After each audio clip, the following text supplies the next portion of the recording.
Halo semuanya, selamat wayah kia ya dimanapun kalian berada. Kembali lagi bersama Mamang dan di video kali ini kita bakal lanjutin manhwa Putra Sulung Duk Seorang Pahlawan. Kita masuk di part 12.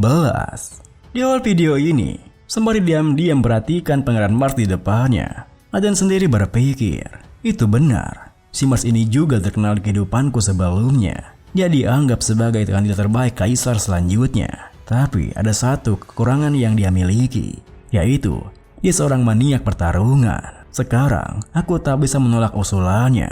Aku harus apa coba? Saat Aden kebingungan dengan apa yang harus dilakukannya, Tion sendiri tersenyum menyanggupi usulan sang Pangeran Mars. Karena pada saat itu Tion sendiri juga berpikir, ayahku yang tak pernah mengakuiku justru mengakui bocah sialan itu. Apa coba yang ayahku bilang? Dia pasti seseorang yang dipikirkan untuk melampauinya. Entah apa trik yang kotor bajingan itu gunakan, tapi akan kubongkar dan kuambil kembali pusaka keluargaku. Lihat saja, ayah pasti akan mengakuiku. Kenapa kau gemetaran begitu? Kemana perginya percaya dirimu tadi? Sekarang kau jadi gemetar ketakutan seperti penakut. Menyedihkan. Kau mempermalukan keluargamu sendiri dengan tindakanmu itu. Tentu saja, tubuh Aden yang gemetaran juga membuatku merasa heran.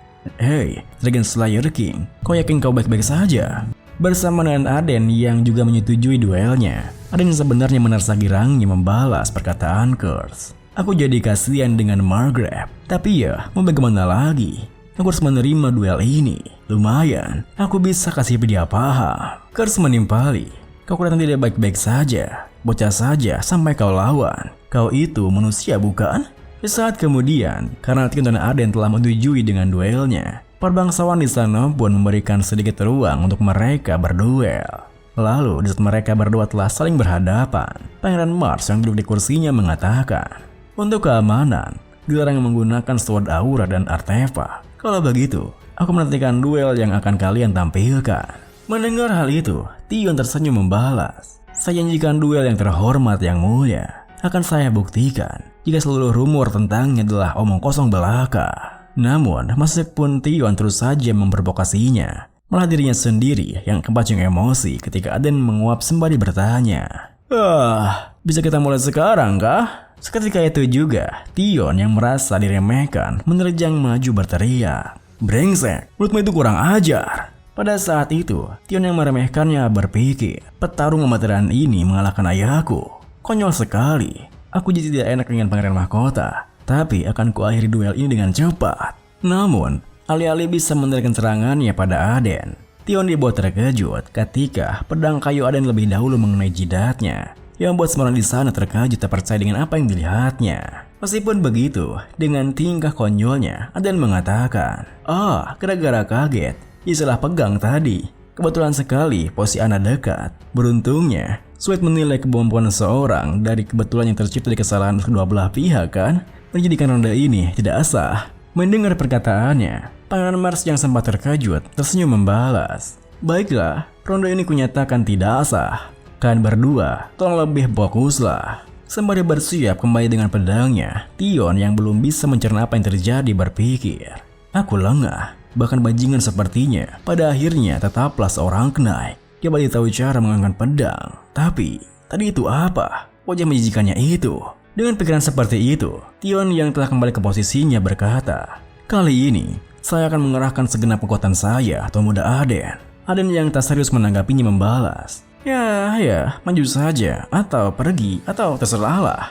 Tentu saja, tingkahnya yang seperti itu membuat Tion kembali merasa kesal, hingga ia mengertakkan giginya berpikir, kau pikir aku akan terpancing dengan ejekanmu? Kau bisa membodohiku sekali, tapi tidak untuk kedua kalinya. Dengan pikiran seperti itu, Tion pun segera melanjutkan serangan yang berbeda dari sebelumnya. Meskipun begitu, Aden yang masih bisa menghindarinya sempat berpikir, kurasa dia benar-benar putus seorang Margrave. Teknik berpedangnya sangat jujur dan halus, sama seperti ayahnya. Tapi ada satu yang membuatnya berbeda. Dengan pikiran seperti itu, sembari menangkis pedangnya, Aden berkata, dibandingkan dengan Margrave, pedangmu terasa terlalu ringan. Tion yang tak bisa menahan emosinya membalas, apa katamu? Pedangku ringan? Aden menimpali, teknik berpedang Margrave jauh lebih berat dan presisi. Tetapi, teknik berpedangmu sekarang cuma seperti sekedar meniru teknik berpedang Margrave. Dan teknik berpedang yang membuatku bisa melawan Margrave dan membuatmu begitu tertarik akan ditunjukkan sekarang juga. Tepat setelah mengatakan itu, Aden dari tadi hanya menghindar, kini melesat maju ke arahnya, yang membuat Tion bersiap dengan pedangnya sembari berpikir. Dia cepat, tapi serangannya ini masih bisa kutahan. Hanya aku dikalahkan dengan teknik berpedang semacam ini, benar-benar konyol. Sayangnya, kepercayaan dirinya untuk bisa menahan serangan Aden langsung hancur seketika ketika lintasan pedangnya berubah begitu cepat, yang membuat pedangnya terlihat seperti bengkok. Lalu, bersamaan dengan Tion yang terdorong mundur karena serangan Aden mengenai tepat jidatnya, Curse yang merasa aneh berkomentar, "Aku pikir kau tekan keras-keras padanya karena ikatanmu dengan Margrave, tapi sepertinya kau melakukan duel ini dengan lebih serius." Aden pun beralasan, karena keras kepala seperti dia tak akan berhenti sampai aku membuatnya pingsan. Kalau tidak, nantinya dia pasti akan terus menggangguku sampai mati. Namun perkiraan Aden nampaknya masih meleset, di mana Tion yang begitu gigih karena tak sudi kalah di sana kembali bangkit menerjangnya sembari berteriak, "Aku, Tion Sedus, putra tertua yang dipilihkan untuk memimpin keluarga Sedus. Takkan kau jadi orang sepertimu?" Sayangnya, belum sempat Tion bisa mendekat, Aden langsung mengakhiri duelnya dengan menggunakan teknik Persona Riking Swordmanship Knight Breaker. Seketika itu juga, Tion terjatuh pingsan, tapi untungnya ada seorang pria sebayanya yang langsung menangkap tubuhnya sembari berkata, "Sepertinya temanku ini sudah menyebabkan masalah saat aku tidak ada." Mendengar perkataannya, Aden pun meliriknya membalas, "Tidak apa, lagi pula, tubuhku memang sedikit terasa kaku." Lalu saat pria itu mendekat ke arahnya, Aden yang memperhatikannya berpikir, pria ini, apa dia kenalannya Tion? Ya setidaknya, aku tak perlu berusaha keras untuk mencarinya. Dia salah satu dari 3 orang yang mau kutemui. Seorang adik dari Patriarch Night King, Sibelta Sias, Dyer Sias. Lalu saat ia berpikir seperti itu, pria sebayanya itu mengatakan, "Salam kenal Tuan Muda Aden. Aku Dyer Sias dari Sias Archduchy." Saat kemudian, setelah acara perjamuannya kembali berlanjut dengan normal, Aden yang menyendiri dan lantai 2 aulanya memberhentikan Dayare sembari mengobrol dengan Curse, pedang yang menjaga benua utara, keluarga Archduke Sias. Mereka dikenal sebagai keluarga Khenagi yang terkuat. Konon, keturunan keluarga Sias tak ada yang gagal menjadi seorang Swordmaster. Mereka terkenal memilih kepala keluarga mereka hanya berdasarkan kemampuan. Kalau aku terlahir di keluarga itu, sekarang ini, aku berarti sudah menjadi seorang Swordmaster. Ia disebut-sebut sebagai seorang jenius yang telah 100 tahun sekali. Curse yang merasa heran membalas, aku beberapa kali pernah mendengar nama Sias, tapi baru kali ini aku mendengar nama Dayare. Ya, kalau kau perlu menemuinya, bukankah sekarang waktu yang tepat?" Bersama dengan para bangsawan muda yang menghampirinya dari belakang, ada yang baru menyadarinya pun membalas, "Tidak, waktu yang lebih baik akan datang nanti." Hingga itu tiba. Tatapan hebat apa yang kurasakan dari belakang ini? Melihat Aden yang menyadari kedatangan mereka, para bangsawan muda itu pun mengatakan, "Apa Anda mengingat saya Tuan Muda Aden? Salam kenal, saya putra kedua dari keluarga Count Aran. Saya putra tertua dari Viscount Arctel. Tuan Muda Aden, Tuan Master." Tentu saja, tinggal mereka yang seperti itu membuat Aden merasa kesal, hingga ia pun kabur dari sana. Kemudian, Aden yang kabur keluar dari aula perjamuannya bertanya pada Curse, "Mereka tidak akan mengikutku sampai ke sini kan?" Curse membalas, "Apa kau tidak berpikir jika para bangsawan itu menjijikan Dragon Slayer King? Padahal sebelumnya mereka memandang rendah dirimu." Aden menimpali, "Untuk apa aku benci? Lagi pula, semua manusia itu sama saja. Seperti itulah manusia. Mereka akan mendekat saat butuh, lalu membuangmu saat kegunaanmu sudah habis. Kau juga setidaknya jangan terlalu percaya kepada aku. Lagi pula, aku juga manusia." Mendengar hal itu, Curse yang punya pikiran tersendiri berkata, "Aku percaya padamu kok." Tentu saja, perkataannya membuat Aden merasa malu. Menyentuh sekali kau." Curse membalas, "Kau lebih seperti troll daripada manusia. Jadi kepercayaan kepadamu 100%. Aden yang kesal menimpali, "Bajingan kau. Saat kembali nanti, akan kupesan sesuatu potion untukmu, kau mengerti?" Namun, belum sempat Curse mengatakan sesuatu, tiba-tiba saja ada seorang gadis yang datang menghampiri Aden. Swordmanship parusan itu, dia Persona Riking bukan? Seketika itu juga, ada yang terkejut berpikir, ia mengenali Swordmanship Masterku. Yang lebih penting, energi ini sudah kuduga. Dia datang sendirinya, orang terakhir yang mau kutemui. Dengan pikiran seperti itu, Arden pun bertanya, "Apa kau pernah melihat Swordmanship ini?" Gadis itu membalas, "Belum, tapi aku sudah pernah mendengarnya. Swordmanship Pensenari King mampu membuat pertahanan apapun menjadi tidak berguna. Seandainya dia menjadi seorang knight, kemuliaan yang dia dapatkan pasti besar." Mendengar hal itu, ada yang bisa membayangkan merespon masternya berpikir, dia jadi knight, dia pasti akan menyuruhmu membuang kemuliaan itu pada anjing. Seandainya itu tidak membuatnya dapat uang yang banyak. Meskipun begitu, Aden mengatakan, "Haha, ya, kurasa begitu. Ngomong-ngomong, apa perjamuan ini tidak terasa membosankan? Aku benci acara resmi semacam ini. Iya kan, Nicheta Florence?" Tentu saja, Aden mengatakan itu bukan tanpa alasan, karena mau merubah penampilannya sebanyak apapun. Bagaimana bisa ia lupa dengan kehadirannya? Setelah ratusan kali ia bertarung dengannya.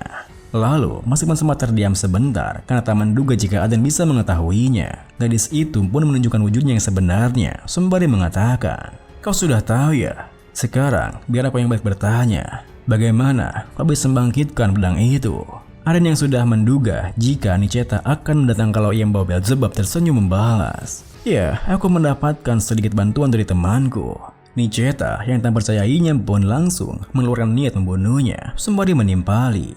"Mengelak ya? Biar kutanya lagi, dari mana datangnya demon energi yang mengalir di tubuhmu itu?" Seketika itu juga, ada yang tertekan dengan aura membunuhnya berpikir, aura membunuhnya benar-benar besar." Dia bilang, "Demonic energi dari tubuhku, apa jangan-jangan kutukan? Dia bisa merasakannya ya?" Kesampingkan dulu soal itu, meskipun kami saling mengincar satu sama lain di kehidupan sebelumnya, mencoba pendekatan yang berbeda kali ini. Dengan pikiran seperti itu, Arden pun berkata, Aku tadi di pihakmu." Nicheta yang masih belum percaya padanya membalas, "Di pihakku?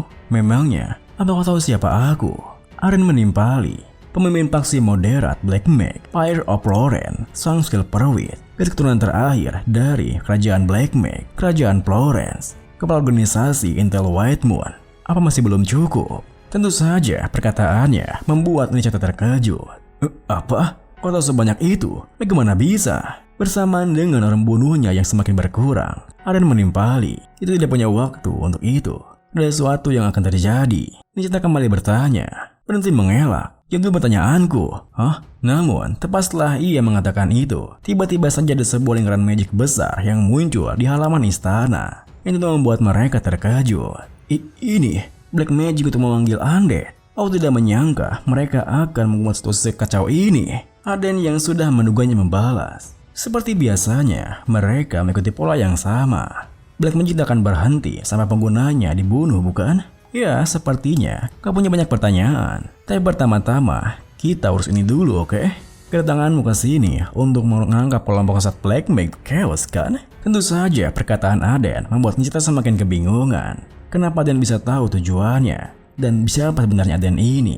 Meskipun begitu, karena situasinya begitu genting, Nicheta pun hanya bisa menahan rasa penasarannya. "Kita lanjut obrolan ini nanti." Tepat setelah mengatakan itu, Nicheta pun pergi dari sana. Yang membuat Aden berpikir, biar Nicheta yang mengurus sisi sana, dan untuk sisi ini, biar aku saja. Sementara itu, dalam aula perjamuannya, terlihat beberapa undead yang telah menerobos masuk, yang membuat Snake di sana langsung mengambil alih situasinya. "Para bangsawan silakan dimohon untuk mundur. Para knight, yang biarkan undannya masuk lebih dalam." Dan video ini pun diakhiri dengan saat para bangsawan di sana yang tak bisa bertarung berlarian panik, Tion menerjang maju undeadnya sembari berteriak, "Jangan takut, mereka undead yang paling lemah."